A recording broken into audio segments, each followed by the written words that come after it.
think? I think everything's working. Let's just start. All right. All right, what's up, everybody? It's the new season of Dakar Rally Daily from the Bivouac. I'm Jesse Ziegler, and you know who that is. It's Quinn Cody here. And we're here with our first 2024 Dakar Rally preview show. We're not going to talk about the rally yet, but we're going to talk to one of the biggest names in the rally sport, up-and-coming rally star, and somebody that has a lot of answers that we need. A lot of questions out there for this guy. We got Mason Klein here. Yeah, we have Mason Klein. There he is. What's up, Mason? How you doing? Doing pretty good. Just finishing up packing. Got my 7th gear bag all zipped up. Don't worry, the 8th and 9th are going to come just a little bit later. That's a lot of gear bags. Yeah. Yeah. So it's now, what is this, December 19th, and you're getting ready to head out tomorrow to the rally, right? Yep. So tomorrow, get on an airplane, go to Dubai, build up the race bike, slap some stickers on it, make it look shiny, and then we start on the 5th of January. Nice. Gosh, so many questions there. We got I'm really excited to dig into this race bike build and all this stuff. But let's start at the beginning. Let's start about last year's race. Let's go a little recapping. You mean last year you came out gunning, really aggressive. I think you had, stage win on stage 2. You had multiple other days where you were in, podium contention, finishing the rally. And I think by stage 8, you were only a few seconds even out of the overall lead going into the rest day time. And man, things just seem to be clicking. Is that how it seemed to you on the ground too? Yeah, for sure. Things were looking pretty good. There's always some little thing that happened near the end of the stage that would take you out of contention for the stage win. But anyways, you don't know any of that while you're riding. So for sure, I was just out there having a really good time. I mean, I'm trying my best, right? But yeah, you don't know anything till you come in. It was definitely working, I think, there for that first half of the rally. Yeah, I have some ideas for sure because of this rally for this next year. Mm-hmm. Seeing the way the other guys are racing it. Obviously, I do well because of my navigation, not because of my riding speed. I think it's clear when you look at the prologue times, and I'm 2 minutes off the fastest guy. So I think I need to learn how to ride faster, but it's easier to ride faster when you're not opening the stage. So my plan was to give some other guys the opportunity to open this year. And I think there's so much more to learn because I learned a lot about opening this last year, but not a lot about riding in the back. And yeah, that's my priority, I guess, for this next Dakar is ride in the back. I need to learn how to follow, not specifically follow, but there's more to learn. There's a lot more to learn. For sure. So you went out on a few of those stages and basically passed the guys that were opening, past Ricky and some of the other guys, and then just opened on your own. And obviously that takes a lot of focus, a lot of energy. But you were clearly going faster than they were willing to go while opening the stage. And I mean, what did you learn from that experience and riding in those terrains that's going to help you for this year? Something I learned was how you can use the road book to go a lot faster. For example, in a rocky stage, I say rocky, but for you, it's Johnson Valley or anywhere else, right? A lot of the guys, they like to stay on the trail because that's where the waypoint's going to be, right? But if you look at the road book, something I understood, this is shouldn't be sharing, right? Top secret. Yeah. that I learned racing, right? Top secret. I like it. This is my number one secret, right? It's if I get a waypoint at kilometer 320 and I scroll further ahead in the road book and there's not another road or waypoint till 325, I know I can go anywhere in the desert as long as when I get to 325, I'm in the center of the trail, right? So there's a lot of like, you could say course cutting, right? But yeah, but you're not technically on a course. So you're just making straight lines instead of curved lines, right? Yeah. And to me, a lot of the times it's safer to give it gas when you can see the rocks. I give it gas where I can see, right? As opposed to some of the top guys in the dunes who give it gas over the top of a dune where you can't see anything on the backside. They just hold it wide open, and for sure, and hope. That's I'm not willing to risk it yet, right? Like I'm still learning about that. Right.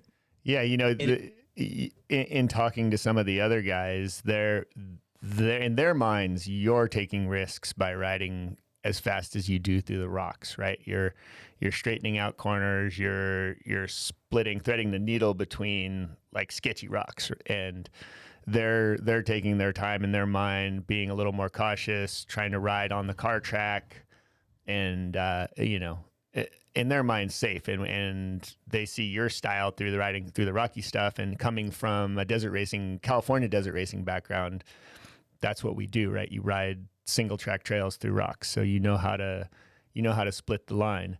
But the perfect explain it is my brother just raced Baja, and he can tell you, where the big sketchy rocks are right in those tire tracks. Mm-hmm. It's true. So you're basically attacking what you can see, not the established, burned in trail or burned in road. And like Quinn said, I know even Adrian, who you ended up having a interaction with on the course, was surprised, I think is a polite way to say it, about your ability and willingness to attack in those open rocky sections. Do you think that you are different than everybody else like that? Like you do simply just attack that stuff harder? I think I'm not riding much differently compared to Skylar or Ricky, because you probably noticed last year, Skylar and I rode a lot together. Yeah. Okay. If Ricky was in this race and didn't have the big crash at the beginning, he'd also probably be riding right with us. And I'm sure that if the three of us were working together, we would have pulled away so much more. Just the American style versus the other country style. This is something I really want to explain, right? Yeah. Cool. So you're doing your flat roads, right? Drifting, and you drift into the outside into the soft sand where they graded the road, and there could be a boulder there, and you can just wad up really easy, right? This is how the other guys are riding. They're riding the main track, and when they get a little bit off the trail, they hit that one rock in the soft sand, and they get sketch or crash, and they say, "Oh, I don't want to do that," right? Mm-hmm. Or this is the perfect one. My first Dakar with Danilo Petrucci and everybody, we did the stage where the cars raced to the stage before us. Oh yeah, we remember that, where you guys went through the bomb tracks after the car races. 200 meters off the start line, Danilo hits a massive rock. Yep. In the car tracks. Same rock Ross Branch hit and broke his femur on. Yeah. And it's like, to me, it was so obvious to just go in the wide open desert, 2 feet over, Yeah. And sure. I think this is the difference, right? Like, they take the trail, and I don't know how to stay on the trail anyway, so I stay away. I mean, there is something to be said for that. Sure. I know, in my experience racing Baja and with the trophy trucks tearing the track up and all the pre-running that happens down there, if you follow the main line, you come into the corner and it's okay and you have a nice berm, but then exiting the corner, they start digging, and then they dig up these huge boulders and stuff that's just buried. Yeah. Anytime there was a tight chicane or a twisty turn, we would try to straighten it out and make a bike line so that we could not have to worry about coming around a corner at 60 mile an hour and hitting a big boulder on the exit of a corner or something. So, I mean, it does make a lot of sense. Obviously it's dependent on the terrain, and I think things are pretty open in Saudi. Obviously I haven't ridden there, but I'm assuming that you can see what's out there for the most part. I mean, for sure, there's always that one thing that's going to get you, and if you ride off the trail long enough, something's going to get you eventually, but it could just as easily get you on the track in the silt. Yeah. And I mean, I don't remember much of when I crashed, but unfortunately, the first, river crossing, and the second crash was out of a left turn. So got it. Not out where you were riding. So it was turning, and it was looking down at my road book and coming on to river crossing. And I've also, like, when I hit this river crossing, I've done the same thing, riding like 10 kilometers an hour out near Afton something with Ricky Braybeck. Just looking down, it was a double note. I hit one little mound of dirt, like a bush, and I just barely fell over, but I landed like right on my hip, and I was done for the day. Yeah. And like straight off the start, screws everything up. Mm-hmm. But it's like, for sure, the big looking down and remembering to let off the gas, right? There's just so many moments like that every day while you're out there racing on these epic long stages and hours on the bike, and 15 stages in a row that having a crash or getting knocked out of this rally isn't unfortunately that uncommon, because it is the ultimate challenge, right? That's the thing. You got to be there every day. Your equipment has to work every day, and you have to have a team that backs you up every day, because you can't barely do it on your own, which leads me to the next question is, like, you are basically doing it on your own now, but with a new team. Can you talk about maybe your decision to leave sort of the KTM supported trajectory that, a lot of people are going on, and jumping off of that and going to a new manufacturer and a new bike and a new direction? I think that's a really good question. Is maybe you can kind of walk us through the rest of your year and how that went down with KTM. I know you were getting quite a bit of support from the KTM side, and then and how you ended up with the Kove deal. Yep, Kove bike, straight from China. Well, about not being on a KTM, Quinn might know more than me, but what I was told was budget cuts, right? And I don't want to like get too into it, right? Just because it's like frustrating. But when you have a contract and you break the contract, you learn maybe their word doesn't mean so much, and makes you kind of not want to ride the bike, right? Because when you do go do good, when you pay to go do good on a bike and they take credit for it, but they didn't want to take credit for it earlier in the year, it's obviously kind of frustrating. That was my main reason I've ridden KTM my whole life, right? Mm-hmm. Like, it's all I know. Yeah. But I thought perfect year to do something different on a different bike. Who wouldn't mind riding a Honda? I think anyone would love to try. I love the KTM and the KTM team, but obviously it's just not possible this year. Kove is honestly kind of my only option to get back out there this year. They made it a lot cheaper to go. Yeah, I imagine. So when did you find out that the KTM deal wasn't going to continue, and did you try to reach out and talk to Honda or Hero or any of these guys in the meantime? Yeah, so a couple months ago, I got a phone call basically saying we're going to send over a termination contract thing, and I'm going to sign it, and if I don't, you go to court, right? So finish off the parts budget, send over the contract, and that's kind of how that went. On the phone with KTM, I was texting Honda, and I get the text back, you had your chance, but obviously I let them know I had a contract with KTM, and that's pretty frustrating because now they found obviously two new guys. My spot is gone. Yeah, there was potentially room there on Honda for you if you weren't being committed to KTM at that moment. There was room, obviously, before, I don't know, a week or two before that. Yeah. And then, there's obviously a little bit of competition out there when Skylar's also losing his ride. I mean, he didn't lose his ride. He left because they pulled the same thing. Their word didn't mean anything, I guess. Seems like it's coming down to money inside the KTM organization, Husqvarna and GASGAS, and they didn't have as many seats to fill as they thought they did before the season. So they made some, assumptions to people, and then they couldn't really honor them or couldn't really pull it out of their hat to make it happen. Yeah. And unfortunately, that put you in a weird spot. Yeah. I mean, it's always tough, and especially from the North American side, because, you know, a lot of the European riders brings money with them, right? You know, a lot of these smaller teams and smaller countries, you know, they have some backing, and then doing basically what Mason's been doing for the last few years is you know, buying his way into that GAS team and getting support. Things have been good in the motorcycle industry for the last several years, and then now, you know, Europe is kind of teetering on the edge of recession, and, you know, motorcycle business is tougher. So yeah, for sure, there's cutbacks and things happen, and, you know, it seems like the North American guys are always the ones that seem get to the suffer last first. Yeah, but, they get the first cut, or at least last to know what's going to happen. Yeah. Yeah. And obviously, it's tough to try to not take it personally, but really it couldn't be personal, right? Because the people that make the decision to say, we can't support you, you've never met before. That's true. Yeah. Right. Like, no one in the rally team knows it's coming. I mean, that's at least what they said. Yeah. Originally, I guess everybody thought I was taking Skylar's spot before I even knew Skylar was not going to be on the team.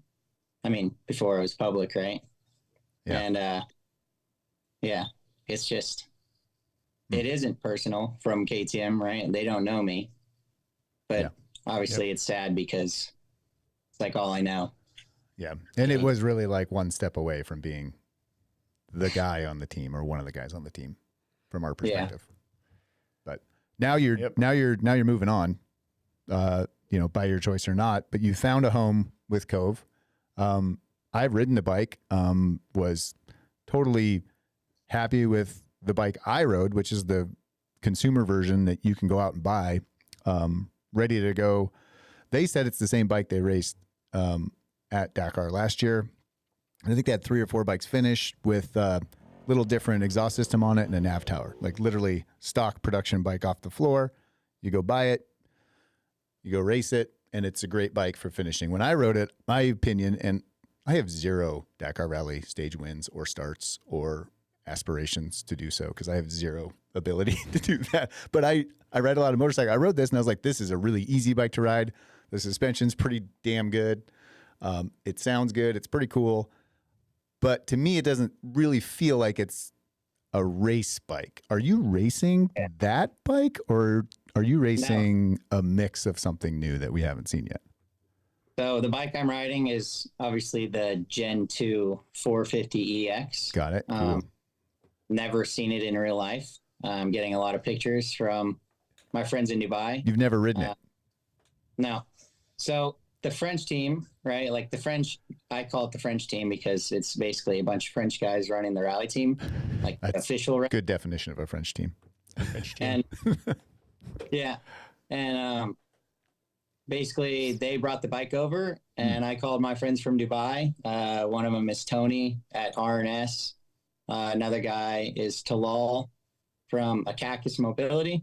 They brought it to the shop. They got all my tools. I got a Boxo toolbox, nice, the big one, for my dad and my friend Felipe that are the mechanics. Cool. And Montana Mike, another maybe heard of name in the rallies. And just trying to stay as far away as possible, really. Do my own thing. I got suspension done by AHM, Brandon Peterson. Okay. Yep. So local. Got the fancy rear shock, some super nice feeling forks now. How about factory support from Kove itself? I know they have a presence there. They're a group of enthusiasts, manufacturing people that worked at the company were there racing last year, including their lead development guy. Any parts they make go on the production bike. That's the thing. Their factory support is production, right? Like they're not. I don't know. There's not many one-off things that they're doing for the rally team. Yeah. And there's not many things that I have seen the French guys really develop besides a taller seat, maybe. Okay.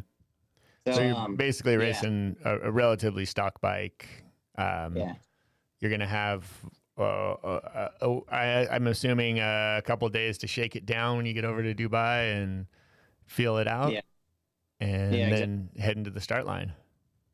Party on. We're a lot. Like we are doing a lot, like replacing all the fuel line connectors.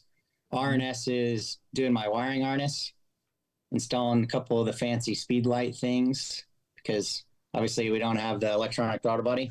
I'm working with the China racing team in Spain. They've actually already began working on the electronic throttle body with the ride-by-wire with Bosch and Mectronic ECU. It's like fancy MotoGP style quality equipment. But you're not going to be using that this rally? Yeah, that's the sad thing is we started working on it at the beginning of the year, but we didn't know I'd be able to ride the bike. Yeah, we didn't know it's a little early. You don't push as hard, and stuff takes time to develop, especially. Yeah, especially things that control the fuel into the motorcycle. Yeah. But so what is your support team, your structure? So you said your dad and another guy are going to be mechanicing for you, and then there's the French guys are like driving the support truck, I'm assuming. Yeah, doing all the logistics. How's it shake out for core? Is it core? Yeah, core racing, off-road. Core off-road rally racing. Mason Klein. That's how we're going to call you out. We got a motorhome where we try to keep all the spare parts. Then we paid for another transportation truck. Yep. From another company, and we paid for the easy ups. Basically, it's like we're doing it all like on our own. Like we're really trying to be as self-sufficient as possible. It's like you guys going to a hare and hound, or a best in the desert race. The support from Kove comes from a bike to ride and parts, really, and we're doing everything else. So okay, it's really independent. I thought maybe you were going to be jumping into this, new Chinese company coming in and bringing a semi truck and like flying in helicopters full of executives, and you're going to be living the high life. But this is Dad. If Mason. he goes and wins some stages, then maybe he goes and wins some stages. Some helicopters, maybe next year. That's the next phase 2. But like it's you, Dad, some buddies, and a couple motorhomes and trucks, and some easy ups. Yeah, a motorhome. A motorhome. I love it. I love it. It's grassroots. It's Mason getting down and dirty and seeing if these results can come that he's had in the last 2 years. Like honestly, your results have been amazing. Most people don't win, rally stages in their, first full season in the Rally GP class at the Dakar Rally. For sure, we'll learn a lot about the bike. Yeah. Next week. So you've had a bike here that you've been riding a little bit, right? Have you, and you've gotten some time, have you kind of gotten an impression of it? Do you have a feel for it? What are your thoughts on it? Yeah. What can you tell? Yeah. So I actually did like a video where it kind of like anything bad, I actually like just went out and said it, like the problems I've had. Nice. Which is kind of cool. It's on the Everride YouTube channel. Okay. Not sure yet, but will be within the next day or two. Nice. We'll try to put a link. But a summary is, we have been putting some time on it. It's a bike from Sunnier, the Chinese rider that did Sonora Rally. Like it's that race bike. Okay. Yeah. Much has been done to it since then. Just been ridden by a bunch of people, and now been ridden by me. I've been using that bike to work on my suspension. Because the geometry and everything is supposedly the same. Because of this bike, we learned we need a more beefed up linkage, which we have now. And we have some different triple clamps. Those are the ones that you see in the pictures of the new bike. Cool. There's been, for sure, this bike, we've been able to learn a lot. Like the rate the fuel can level out because there was only one fuel pump. Now we have 2 fuel pumps. Fancy. So this is pretty nice. I'm taking a lot of measurements, fuel weight calculations, and it's been pretty good. The new motor is supposedly like 30 pounds less, but the new bike also holds like a gallon more gas. It's kind of like a spring rate difference, I would say. Yeah, that would be my input after riding it. It felt like it was it's an old dual sport motor in the production bike, but hopefully the new motor you get, it's a race bike. Yeah, it is a massively heavier. 30 pounds. I mean, a 30-pound motor. I can't imagine 30 pounds in just the motor. It has to be 30 pounds overall. Motor, chassis, suspension. No, they say just the motor. Just the motor? The motor, Wow, what is the the thing motor made out of on lead? the Kove original motor you get with their rally bike, it looks like, I don't know, like a more modern DRZ style engine. It's not, you know, Massive. it's not Right. the motor you can see where all the water channels in because the cases are so shrunk around everything. Mhm. It's just a block, you know, Yeah. of cast stuff. So, I mean, 30 Interesting. pounds in the motor. I Yeah. mean, this is a massive leap forward Yeah, if that's that's the huge. case. And I would love to ride it. I'd love to ride a competitive, you know, zippy, sort of more peppy Kove bike, which sounds like you're getting. Like the new motor is being built kind of right next to where the beta engine cases are being made in China. Okay. Yeah. They're so crazy. Like, Yeah. you know, a lot of stuff is made in China. And, Yeah. Manufacturing parts, pieces, componentry is a worldwide business, and people get a little uptight about Chinese made things. And, you know, for some things, that's a good thing. But I think in general, Chinese perception of poor quality is diminishing in most industries. Yeah, I can say firsthand that the quality coming out of China is very good, and it's all up to the manufacturer as to what specifications they give. Yeah, And right. They will produce spot on to your specifications, but it just takes you know the correct person Input. that's giving the input. So. I mean, I can say from our experience with KTM stuff, I mean, the quality that we get from some of the Chinese suppliers is much better than even what we're getting from Europe. So, Yeah. I have no doubt that they can do a good job.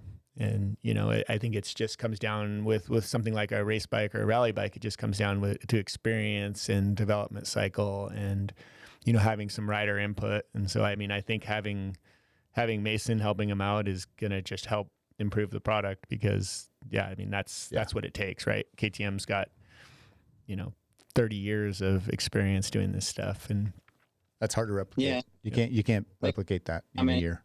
People like that really understand rally. You know, it's like Feng Shu, the CEO, who likes rally. Yeah.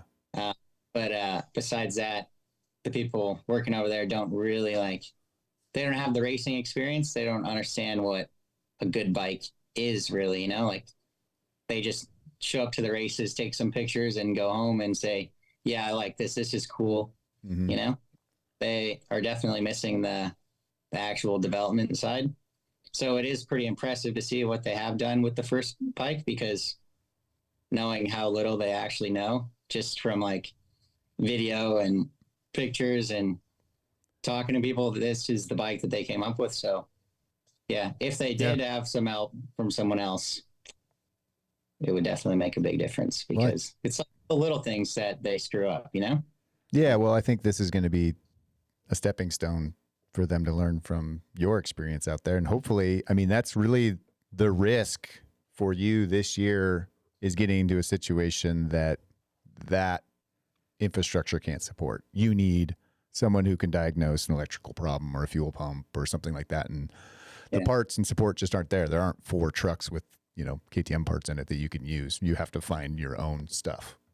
Yeah. And like, I'm bringing all my own fuel pump, pressure tester, you know, like every fancy tool I'm bringing on my own. That's why I have so many gear bags now. So like really trying to be self-sufficient.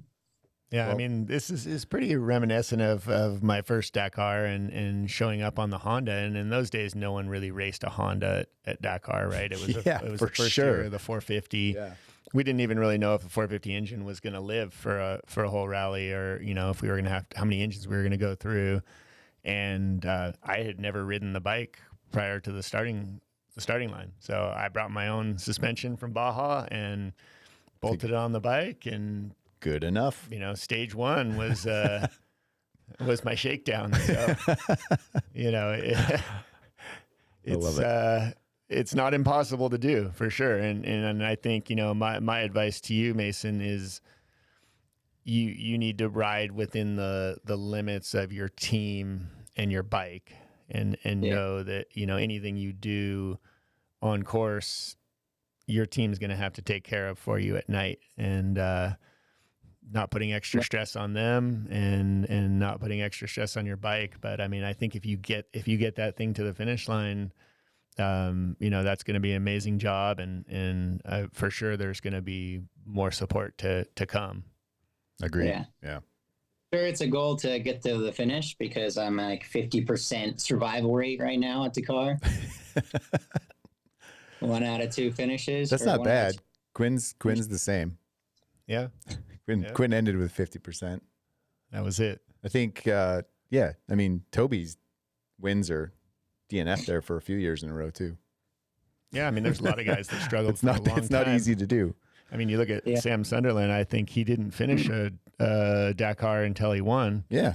So Beretta's done the same thing. There's a lot of people that don't finish these things. I think you're not in that rare of air as far as your success rate goes, but you are in a rare position on your own program, relying on yourself and really close knit. And I think it's awesome. Who else is supporting you other than the people you've mentioned? Like, who do you need to give a shout out to and look forward to working with? One of the big sponsors that came on board not too long ago was Effective Soft. I saw that. Software company. The cool thing about having a software building company is you have some idea that might really advance navigation in rally, and they can make it. One idea is,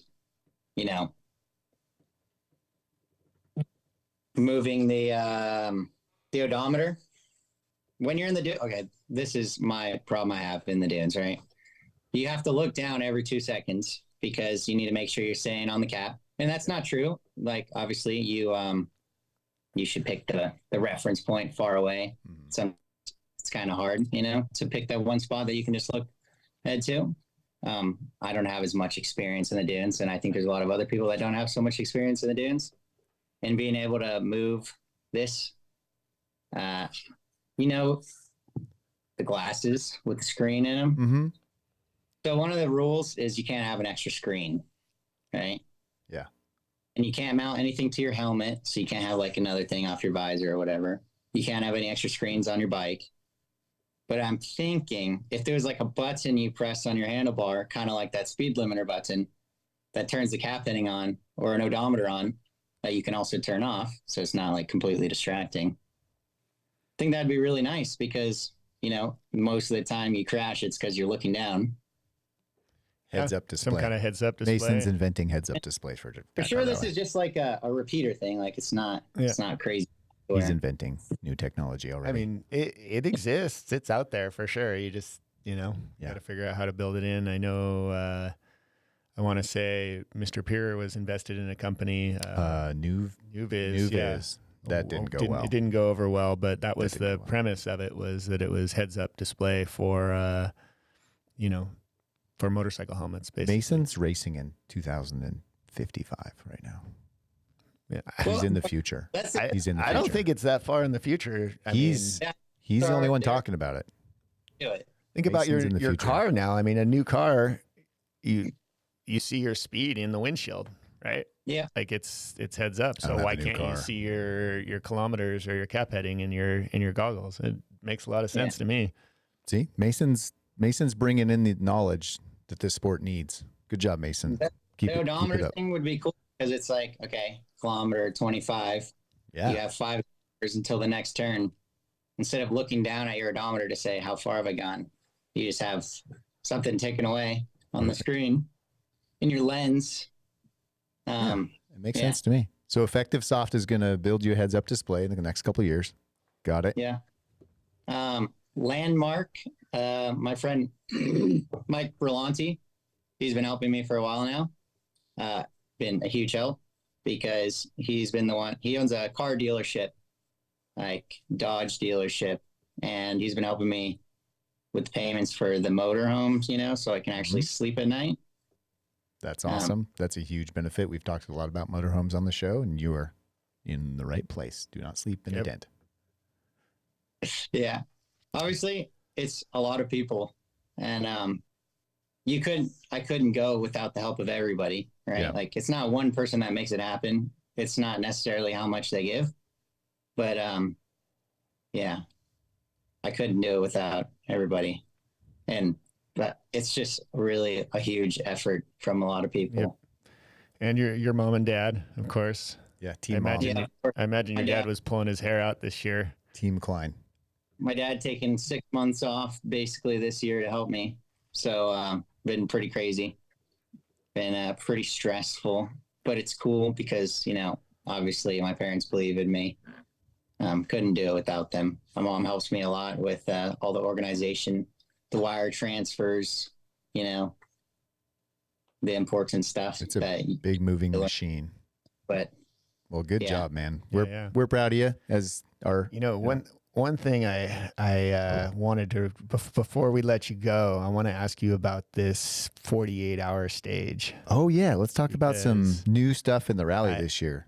We want to make sure we ask our guests, you know, their opinion on this before we actually start the rally. We want unedited opinion on this is pretty interesting. ASO's new scheme to keep you guys on your toes. 48-hour chrono.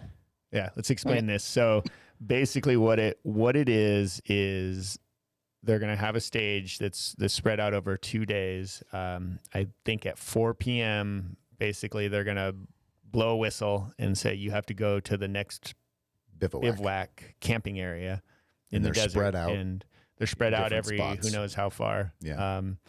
So the next one you come upon, you have to stop there, spend the night, then you wake up in the morning and start the stage again. It sounds like it's going to be one stage. And it's a marathon stage, so you're relying on yourself. It's a single stage with an overnight break in the middle. So they're not even calling it a marathon stage. It's a sleepover. It's 2 stages. Yeah, it's one a sleepover stage with marathon style maintenance allowed. Like you can work on your own stuff, but you're not going to have that many friends around. So tell us about your thoughts on 48-hour stage. Give us the dirt. About the 48-hour stage. Stage one, like you say, you have your start time and you have your stop time. I think stage one, don't, for the bigger teams, right? Like when you have your friends, for sure you want to try to organize where you all start and stop in the same spot. But I feel like this is one of those stages where if you could start first on stage one, it might be kind of cool. Because someone like me that doesn't have the speed of the other guys, if you could get one bivouac ahead somehow, it would be nice. Obviously, you don't want to be riding in the dark because you're going to be losing time. So stage one, it's your start time till 4 p.m. That's stage one. And it's 4 p.m., but maybe you still have 100 kilometers go till the next bivouac. The time from 4 p.m. till you reach the next bivouac, that goes towards your next stage. So obviously, like you wouldn't turn around at 4 if you leave the bivouac area at 4:01 or 3:59, right? That's your bad. So for sure, there's like strategy to try to understand average speed, I guess. Like your start and good point. Like if you know where every bivouac is, which I don't know if we will know. I don't like know what either. Kilometer? I don't know if you're gonna know. I got a lot of questions about this one. Yeah, because you might want to hold up and roll into one right at 4 instead of blitz into the next one if there's a benefit on starting the next day there or getting more rest or getting more maintenance. Like a lot of variables can throw this in the air. And so if obviously if they stop the time at 4 o'clock, then everybody basically has nearly the same time. Then but it's just a transfer to get to a bed. Unless you start at 7 and the first guy starts at 3. Yeah. I mean, so make it 300 kilometers into the stage and everybody else is, I don't know. You're making up distance off the clock, basically. The question is, I guess, are they stopping the time at 4 o'clock and then you transfer to the next bivouac, or are you racing to the next bivouac? Sorry, say that again.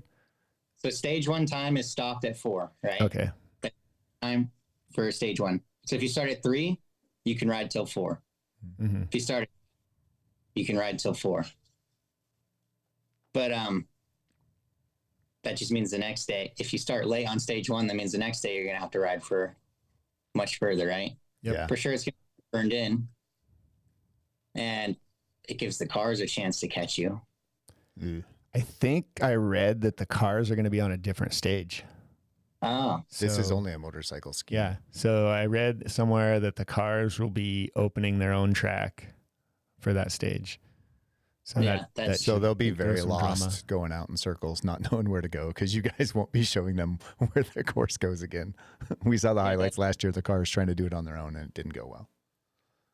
Yeah. Well, it's going to be interesting. And It then is gonna it's be another little drama thing that the ASO is trying to throw at this. So Trying to mix it up. hopefully it works out, and hopefully it doesn't bite anybody too badly.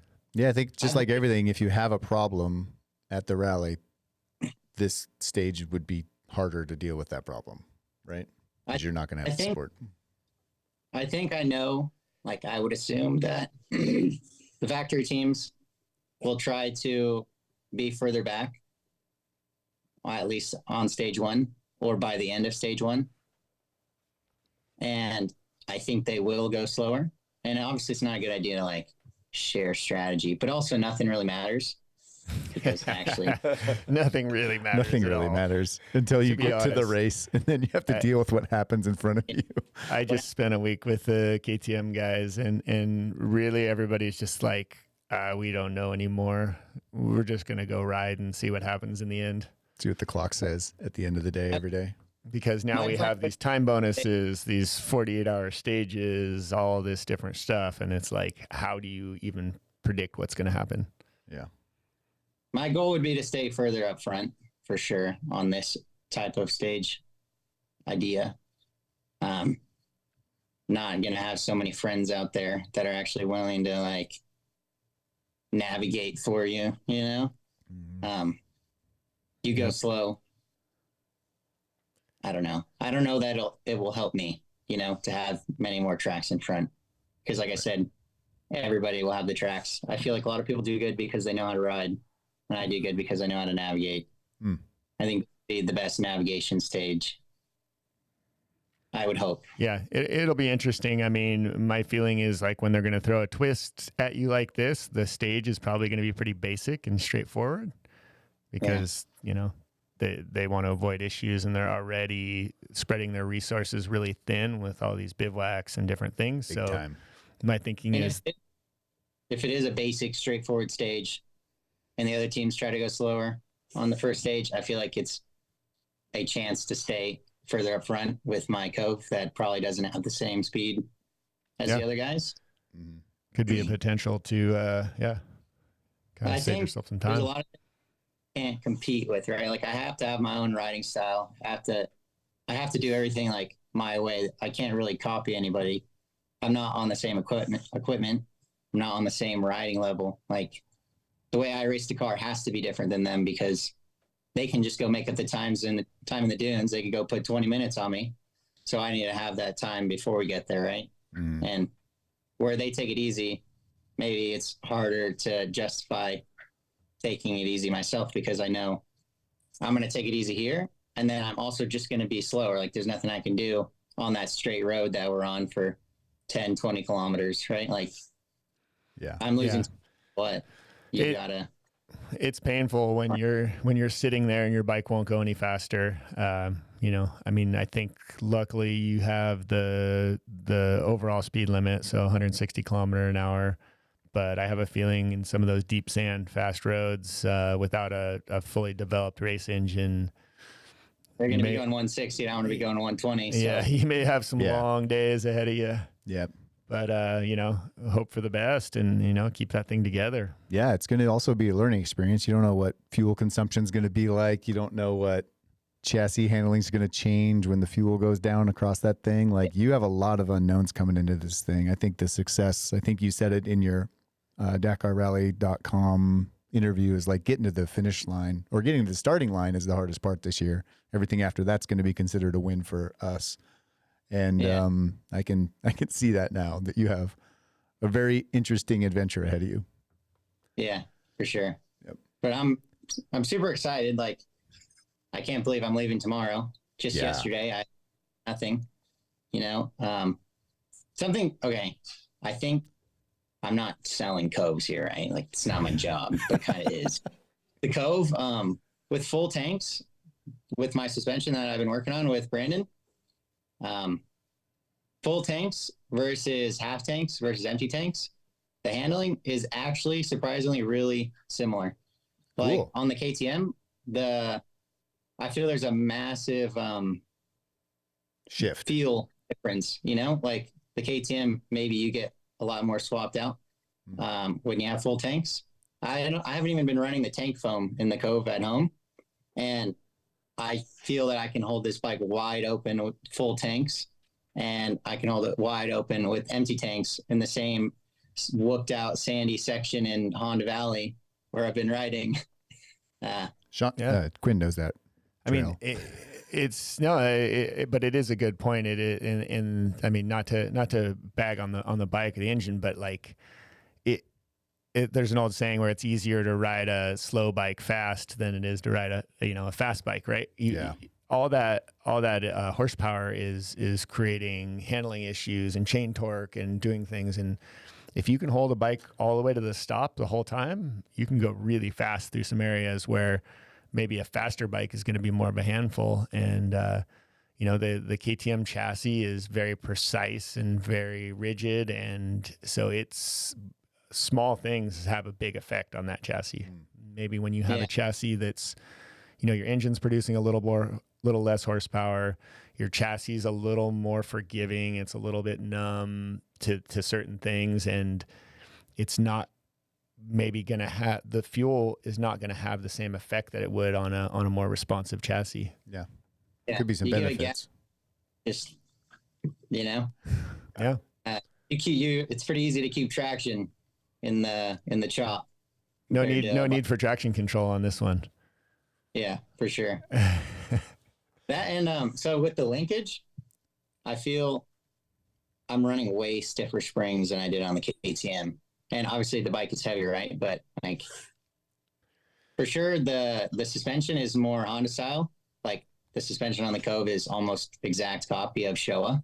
It even has like their logo on it in the Showa font. When I rode the bike, I was like, that doesn't say Showa on it, but that's the same font as a Showa fork. I bet if you take the internals out, they fit Showa parts when I looked at it, but they worked great. So, I mean, I don't know really anything about the bike other than what I've seen, on the internet or around or whatever, but is that chassis, are they copying something? Is it based on a Honda? Is it based on an older generation production motorcycle? Good question. Do we know? It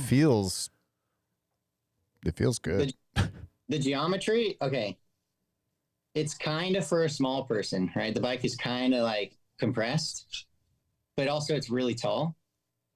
The feel, I would say, is more like if you were to compare the KTM rally bike to this rally bike side by side, the Kove is like the 450X and the KTM is like, the motocross, whatever, the Honda R. Definitely. It has a very mellow, compliant feel to it.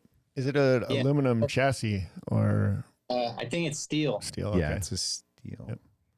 Yep. The linkage is super linear, I would say. Like compared to a KTM, I feel because it has like the Honda style linkage, you can run way stiffer setup and have really good initial hit. So my stuff is really soft. I'm like where it needs to be through the rocks. Comfortable.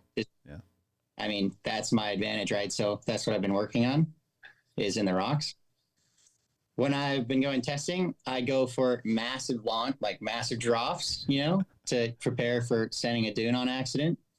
And can I go up the gnarly, rocky, extreme enduro sections right by my house? And it's been really easy to set the bike up for this. Like, it's really easy to keep your balance on this bike.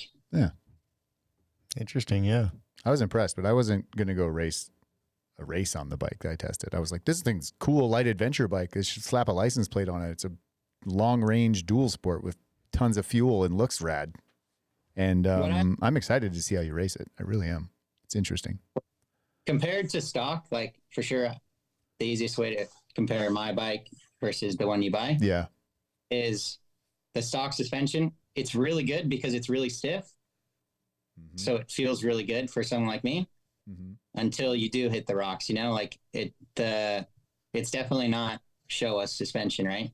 Like it's all the little things. Yeah. Okay. And for sure, proper suspension has really fixed the bike. Like I feel it could win because now it actually handles properly, And one thing that is pretty crazy about it is the front end seems so raked out.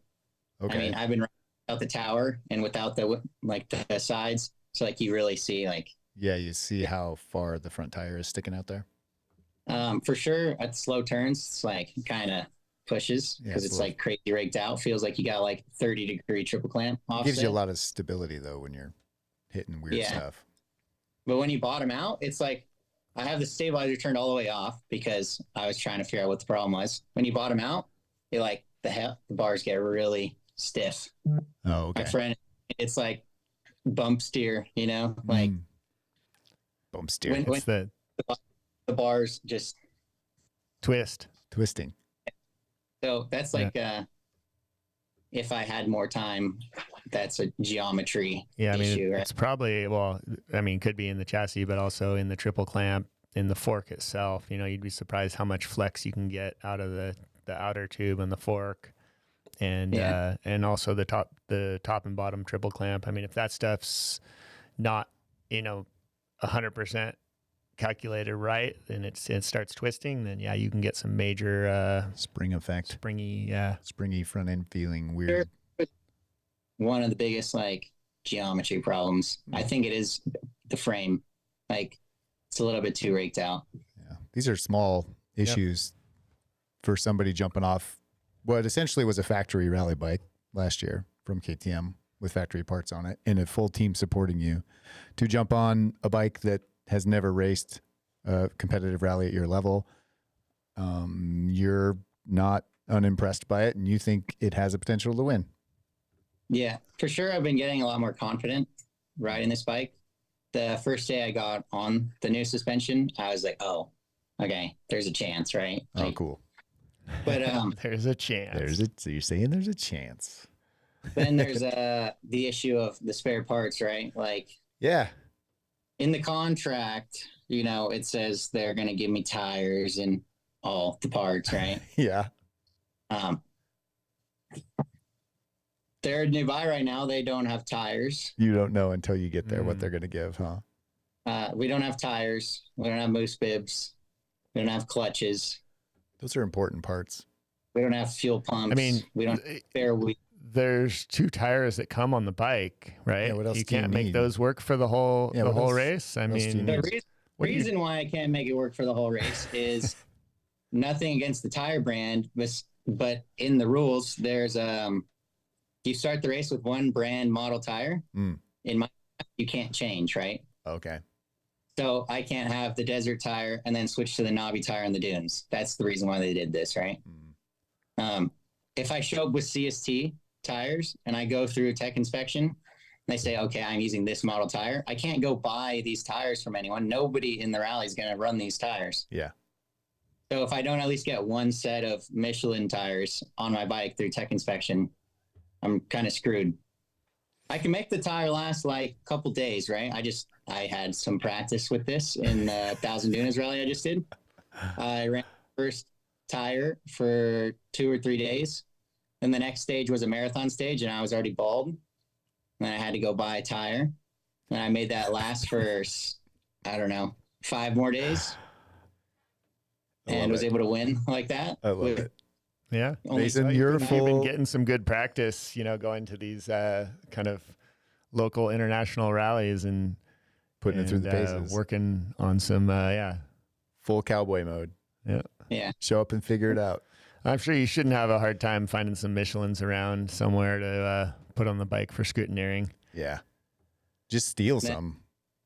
It's like $10,000 tire budget, right? If you have to pay. That's like... The stress is we just don't have the money. And the big thing was, I don't want to go if I'm going to be negative because I can't go. How do I make the money after? It's kind of tough, especially if you don't finish or you get out on stage 1. That's like the risk is, Okay. And in my class, I don't think you get to start the next day. With the motor reliability, it sounds like it's pretty good, but I only get to change one motor. Yeah. Right? Yeah. It's only a 15-minute penalty, but I can only do it once. It's a lot of unknowns, man. You're the test dummy on this one, Mason. Like you are the test rider. You get to you're the first guy that's really fast that's ridden the bike. So and your test is going to be in the rally. And that's pretty crazy. I think honestly the way to win Dakar in my situation would be to do it Motominded. Yeah. Because there's like a lot of little things, right? Don't let anyone hear this, right? Okay, this is going on the internet, but we won't let anybody hear it until it's on the internet. Anybody hear this? But this is a crazy rule, right? So my first Dakar, Rally 2. If I win the prologue, I still have to start behind Rally GP. If I win stage 1, according to their rules, I was supposed to start behind Rally GP. Yeah.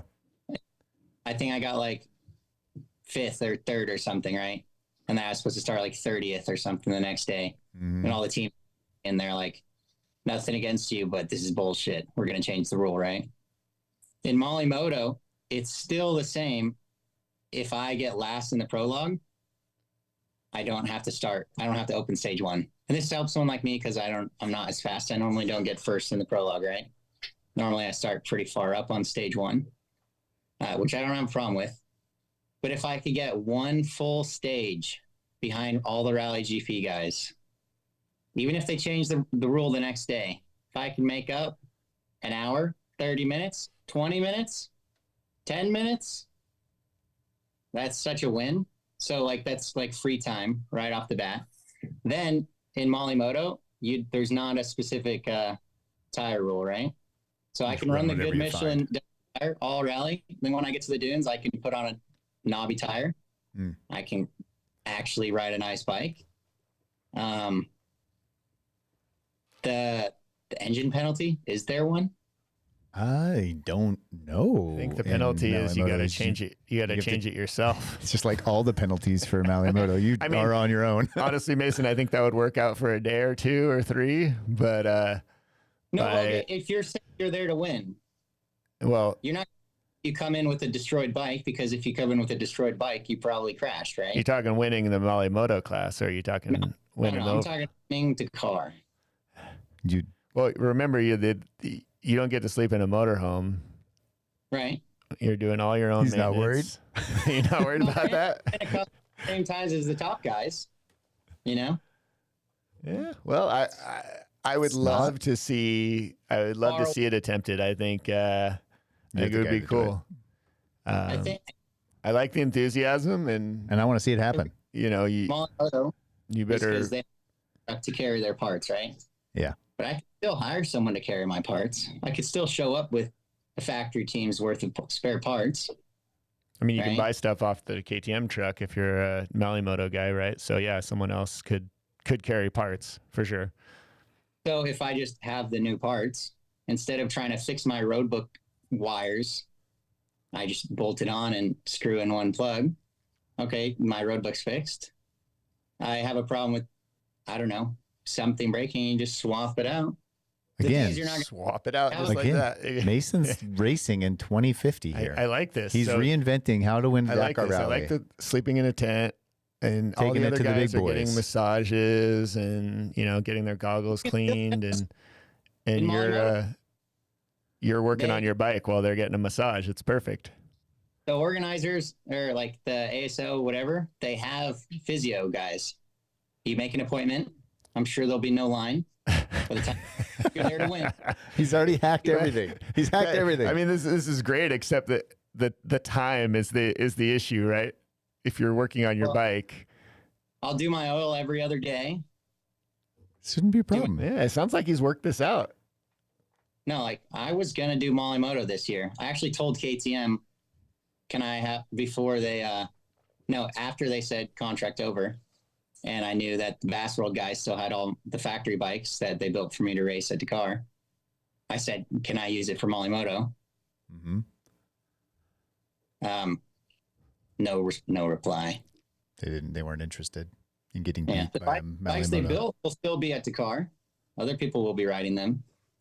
Just apparently I'm not allowed to ride it, I guess. I mean, this is before Kove or whatever, right? Like this is like they send a contract and I say, okay, but can I still ride the bike even if I pay? Nothing. They were over it. Yeah. I think it's just crazy. The rally team dudes have been super awesome though. Like I really like everybody on the team. I feel like we worked well together, you know. The results speak for themselves. Stage win, top 3 a bunch of times, sitting less than 20 seconds out of the lead. It's not much else you can do other than a crash and a DNF, but that's not that uncommon either. Yeah. But the annoying thing is like, because I'm young, I get hurt and I crash because I'm immature, you know. But if someone else crashes, it was just an accident. I haven't ridden for a while because I hurt my back. What's my excuse? You're old. I'm old. Yeah. See, I don't know. I mean, I still crash and I'm old. Yeah. I don't know. Who knows? Well, I think you're in a good spot. I'm pumped for you. I'm pumped for your adventure. And honestly, as a fan, to watch what you can do with unknowns, you know, building it yourself with your, you know, navigation skills and your speed. You keep saying you're slow, but you won a stage Dakar and you were passing people when you crashed. Compared to Toby Price, I don't have a chance. That's Toby Price. He's not a person. He's a machine. They built him in a lab in Australia underground somewhere out of spare parts from the Mad Max movies. Yeah. I'm slow compared to the fastest guy at Dakar. That's not slow. That's not slow. That's fast enough to win stage. So fast enough to pass those guys. So I think you'll be okay. Well, keep it up, man. We expect some updates from you along the way. We want Definitely. some WhatsApp voice updates. Page on Instagram. Core Off-Road. KORR Off-Road on Instagram. KORR Off-Road. My dad will be helping me get all the videos, hopefully get some good YouTube stuff. Oh, Larry is a social media pro. That guy's done some good stuff. I've seen him. If it wasn't for him, nobody would know what's going on. Yeah. So. Well, Larry's on it. We got Larry on the show a couple times last year. Yeah, we'll be calling Larry and getting some updates from you and interviews with you from the pits. Yeah, since you have all this extra time on your hands that you're not spending working on your bike, you can give us updates along the way. Yeah. Right. Certified Showa service mechanic over here. Just learned the other day. All right. 15-minute demonstration from Brandon Peterson at AHM. Suspension guy. My suspension. Nice. I had to buy all the tools too because it's not the same as WP. No, it's and I not. just learned about that, so that's like everything I know about that. Pretty similar though. That's convenient. Well, it's got oil, some shims. Just got to get on the bike. Nitrogen tank. I have the gauge, but I need to get a nitrogen tank. So that's like relying on other people. Let's see what we can do about that. I don't think you can. I don't think you can fly with a nitrogen. You'll be tank. in the Middle East. I'm sure you can find a nitrogen bottle somewhere, right? Heck yeah, it shouldn't be that hard. Saudi Arabia, Abu Dhabi. It's like all the little things. That's what we're working on. These are big things. Yeah. You make the plans. Nothing goes to plan, and you just got to deal with it. So that's where we're at. Yep. Well, we're excited. Thanks for chatting with us, man. We're excited to see how it goes, and the best of luck from everybody here. That's for sure. Yeah, thank you guys. Thanks for having me on. Yeah. Thank you, worries. Mason. Follow up with us. We're going to call you and annoy you. Yeah, I'll try to be less roached out for you guys. I've been working out a lot more, so I can have more energy to talk to you. Perfect. That's the kind of commitment we expect from the American Dakar Rally racers. Get in shape so you can talk to us every night. Yeah, been working hard, so.